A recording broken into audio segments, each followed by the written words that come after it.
Hello everyone, welcome back to my channel. In this video, I will guide you how to add accounts on my Instagram software. Okay, you can see in the interface of the software, uh, for example, I have 10 Instagram accounts here.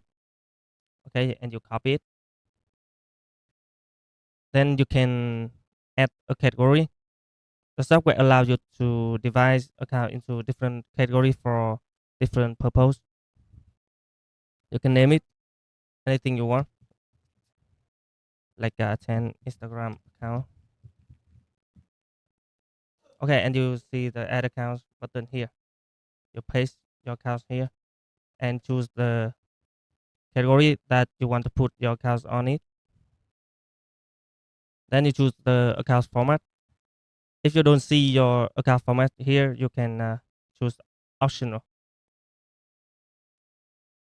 Okay, username, Instagram password, IFA code, and cookie. Okay, that's how to add accounts in the software. And if you want me to make videos about another feature, you can comment below this video.